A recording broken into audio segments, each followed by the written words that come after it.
He is remembered as a pioneer and a visionary within the San Antonio LGBTQ plus community, but also for our entire city. Hack Feltman had a hand in developing some of San Antonio's signature sites. A huge part of his legacy lives on today at the Bonham Exchange downtown, but that is far from the only spot. To talk about that, we welcome Melissa Gohlke, assistant archivist for UTSA Special Collections and a historian of local LGBTQ plus history. Melissa, thanks for being with us here today. It is really incredible when you think about this man's legacy. So just start by telling us who Hack Feltman was. Hack Feltman was a very successful business entrepreneur and real estate developer in San Antonio.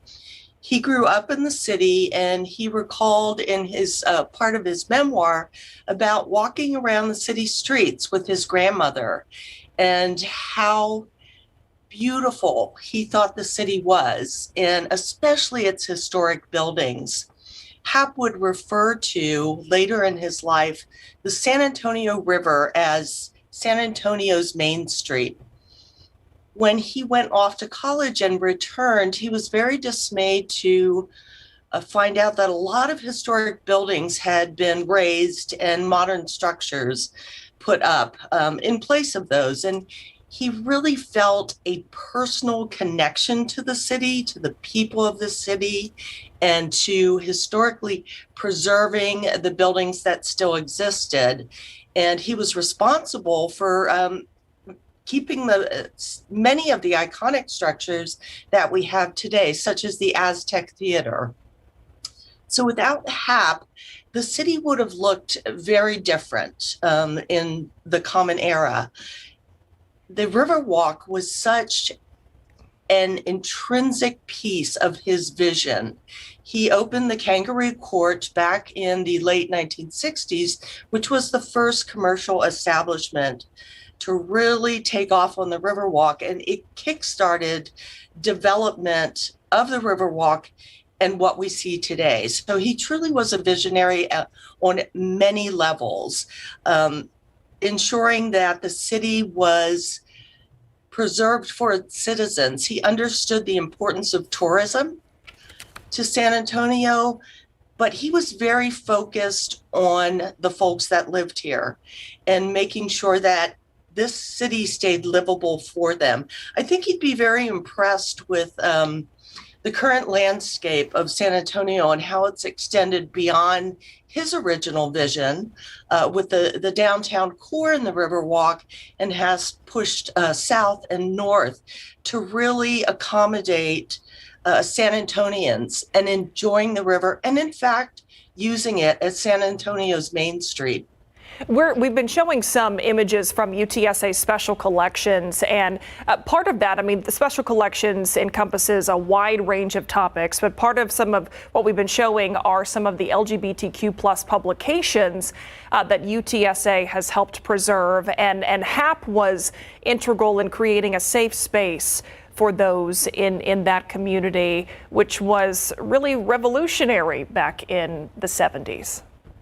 It was. He brought a very modern vision to the LGBT community in San Antonio and lifted them out of these dark, derelict spaces to which they had previously been combined.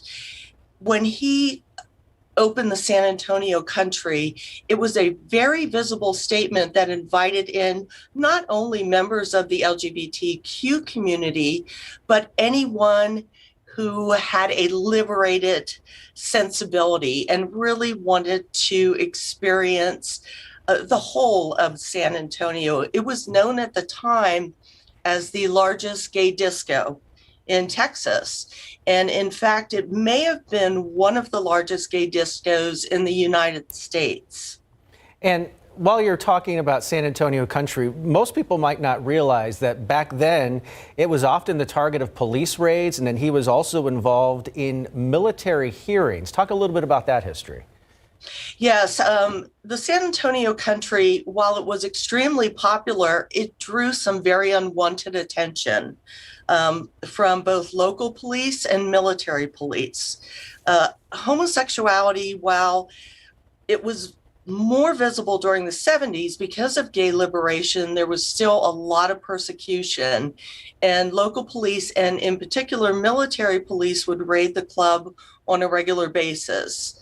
In December of 1973, just a few days before Christmas, police MPs raided the club and began pulling patrons out into the street and arresting them. Hap went before a military hearing to fight what was known as an off-limits designation. In other words, the military would have put the establishment, the country, off limits to any military personnel, which would be a hit in the pocketbook of the club, not to mention the fact that it was really turning away a segment of a very important population in San Antonio. Hap was an attorney. He also had a hand in developing the Blue Star Arts Complex, the St. Mary's Strip, and of course, we mentioned at the top of this Q&A segment, his legacy living on at the Bottom Exchange, which opened after San Antonio Country and is still, despite this last year with COVID, still up and running today and very well known. So Melissa, I thank you for your time, for being here.